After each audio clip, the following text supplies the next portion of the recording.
Hi, everyone, and welcome into my podcast. I am Coach Sherry, and this is Real Talk with Coach Sherry here on YouTube.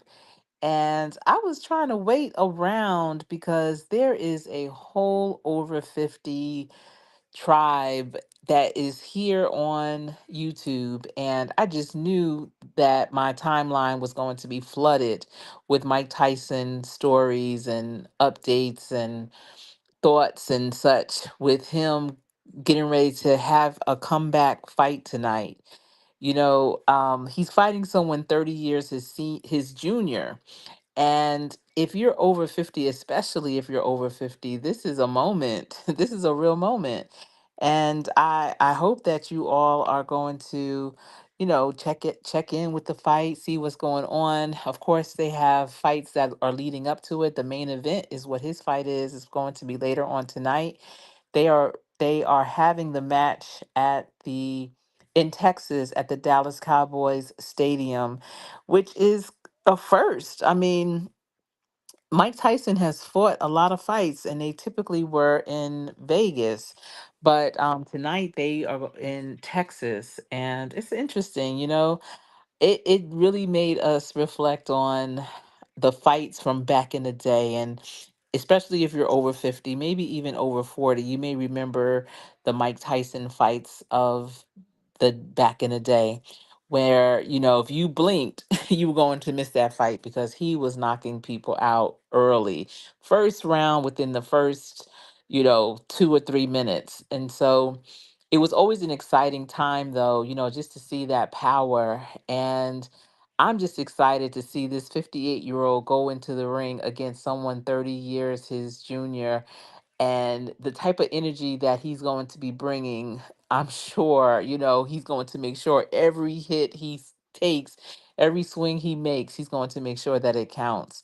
Because when you're over 50, you don't have time to play. All that recovering and hitting and missing, that's not gonna do well for him if that happens. But I'm hopeful that he'll come out victorious. So he's going to be fighting a fighter named Jake Paul. And I really wanted to just focus on Mike Tyson because back in my day, he was such an exciting boxer.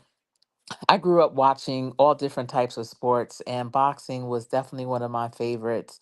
Watching Muhammad Ali, and I actually grew up with one of Muhammad Ali's daughters. She lived a block over from me. We went to school together, and I just really enjoyed seeing his finesse that he had, and the Spinks brothers and George Foreman. Just all of the fighters from back in the day were amazing. The 70s and 80s was and the 90s was when I really, was into it. um the thing about Mike though, he just had this supernatural power. The other boxers were great. They, went round for round, pound for pound. But Mike Tyson was just so powerful. And the fact that he knocked people out, like not just beat them, but knocked them out in before the first round was even over, was always just amazing. And it was unbelievable, really, because he would knock them out cold. So you just always wondered, wow, what kind of hit does this man have? But I just wanted to kind of give a little background on Mike Tyson for those of you who may be new to him. Boxing is a gladiator sport, just like I always say, football's a gladiator sport. There's a lot of gladiator sports out there. Boxing, though, was more of it was a it was a sport, but that ringside, seeing all of the celebrities, people would dress up, and it just definitely reminded me of the gladiators, the way that the audience would come and cheer them on, and it's just, I don't know, it's just something to it. But Mike Tyson is 58 years old. He's 58. He was born in 1966. He's from Brownsville, Brooklyn, New York. And by 13, he was arrested 38 times. Could you imagine the things he was getting into to be arrested at such a young age? So he was arrested 38 times. And let me know down in the comments if you're in the building, and welcome in everyone. If you're here, did you watch Mike Tyson's fights? And when I say watch, I'm just saying glance because they didn't last very long. So you didn't have a lot of time. But did you grow up watching boxing? And, how was that for you? I just know that my husband and I, especially when we were dating, we really enjoyed the matches. We would just the whole event, leading up to the fight. It's just a whole vibe. But we definitely enjoyed that during that time. But Mike Tyson, he went to juvenile detention center in upstate New York. From getting arrested 38 times, you would know that he probably wasn't handled well at home. So he ended up going to a juvenile detention center for boys in upstate New York. And there he was introduced to his future boxing manager and trainer, as well as guardian, which was Cus D'Amato. And that relationship reminds me so much of the movie Rocky, the way, how close Rocky was to his trainer, and I felt like that just was reminiscent of how Mike Tyson was close to his trainer as well. Now, the timeline for his career is something else too. In 1981 and 1982, he won gold medal junior Olympic Games. In 1981 Olympics, he knocked out Joe Cortez in 8 seconds. This is what I'm saying. He knocks people out in seconds. How is that even possible? I mean, how many hits are you even landing in 8 seconds? And if it's just one hit, that is a heck of a hit for sure. All right. In 1984, he got a gold medal at the Nation Golden Gloves. In 1985, he had his professional debut and defeated Hector Mercedes with a first round TKO. And that's when he got the nickname Iron Mike. So you may also hear people refer to him as Iron Mike. And he's definitely deserving of that because people were like, his hit feels like iron. That's why it knocks people out so early. And so that's when he got that nickname. I'm looking now at it on Netflix. So the fight is on. He's not yet on in the ring because they have other fighters coming through. But I'm looking at Evander Holyfields, and I'm wondering, why does he have on these dark sunglasses at night in a dark place? But that fight was interesting too, and I'm going to get to that in a little bit. And in 1986, Mike Tyson was the youngest heavyweight champion in history at age 20. 1987, he won the WBA heavyweight title. In 1987, he became the undisputed heavyweight champion. And this title lasted until 1990 when he was shockingly defeated by Buster Douglas. That was, I don't know, maybe Mike didn't prepare, he didn't practice for Buster well enough, didn't train well enough for Buster, took Buster Douglas for granted, maybe felt like, oh, he's just a big mush. I don't know. But that defeat was very shocking. In 2005, he retired after personal struggles. He ended up going to jail. He had a case against him for, doing unmentionables to a woman and was found guilty. So he served time. And that impacted his career. And with a record at the end, when he pulled out, he had 50 wins, 44 by knockout, 6 losses, and 2 no contest. Most of Mike Tyson's fights were held in Las Vegas. So that's why I'm so surprised that they are here in Texas. Although, the Dallas Cowboys stadium is beautiful, and I guess, they wanted to host it. That's a lot of money for them as well. But of course, in Vegas they have a new stadium too, and I believe it's larger than the one in Texas. So I'm sure that that whole business transaction, that back and forth at the table, must have been something else. Whoever negotiated it and won for Texas, they are really good. Also, a lot of his fights were held in Atlantic City and New York City at Madison Square Garden. So again, those are 3 major areas. Atlantic City back in the day was huge. People looked at Atlantic City as the East Coast Vegas. So That was a very popular place to host fights. A lot of times, after fights, people want that nightlife. And of course, New York has the nightlife with the different clubs and lounges and such. And Vegas and Atlantic City, they have the casinos. So I'm wondering what they're going to do in Arlington, Texas. What's the happenings there? But at any rate, Vegas is the most iconic for his boxing legacy. That's where he had his most fights.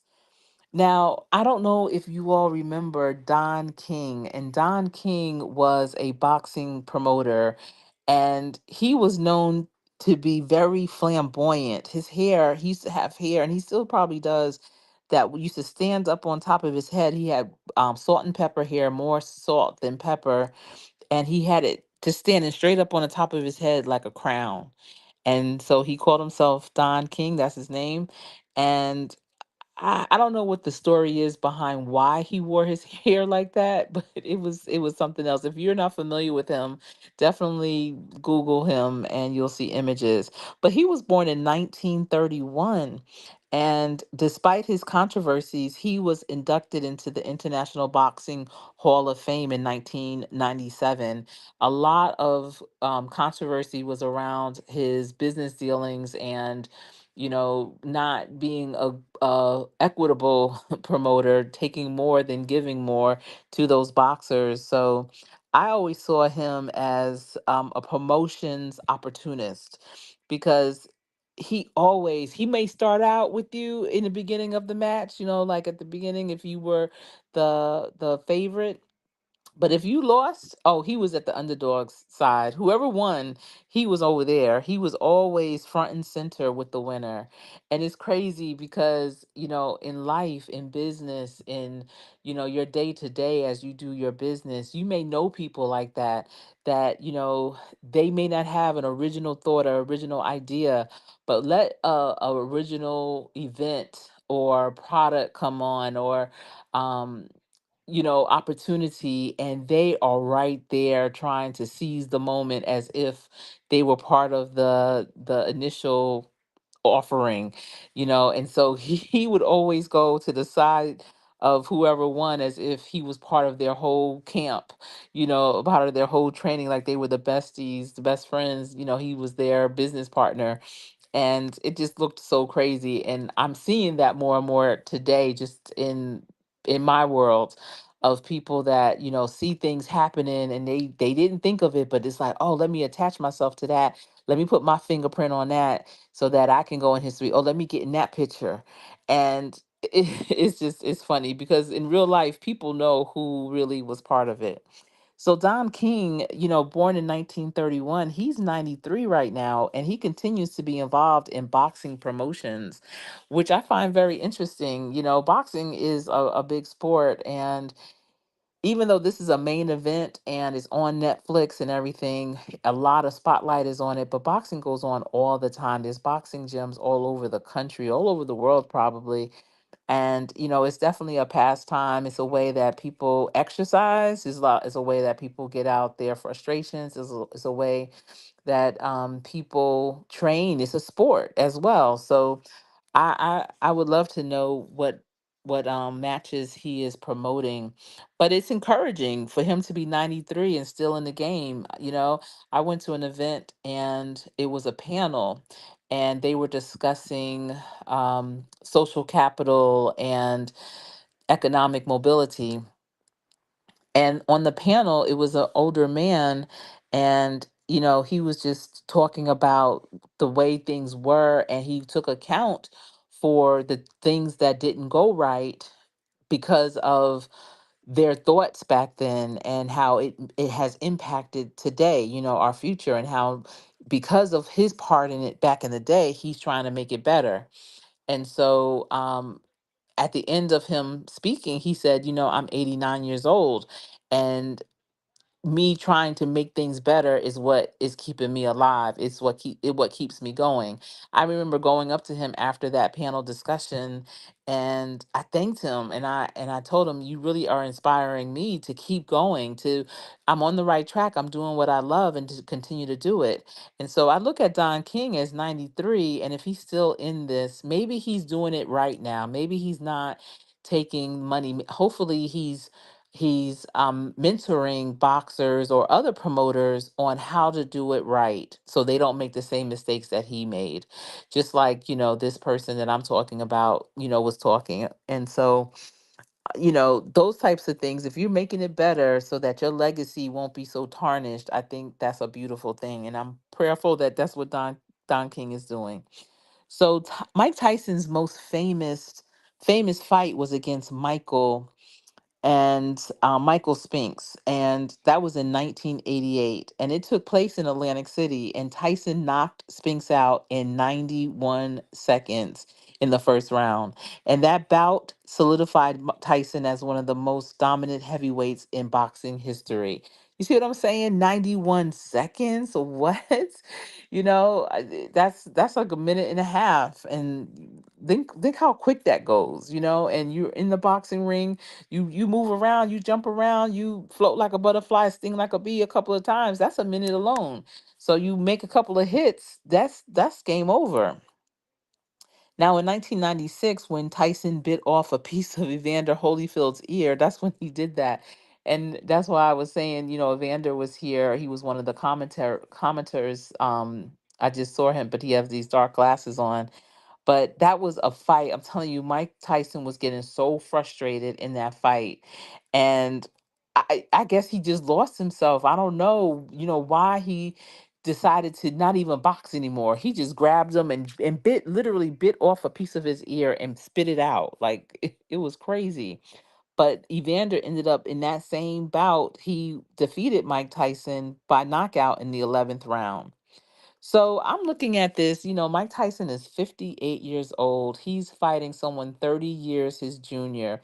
And most people would say, you know what, he is out of his mind. Boxing is one of the most physical sports ever. It's very demanding on your body. The training alone is demanding. Listen, I remember I trained with a trainer after my center child was born, and it was with boxing, and I got in the best shape of my life, but it was really challenging. Oh, I had my gloves, I was doing hits, kicks, cardio, weights, everything, and it transformed my body for real.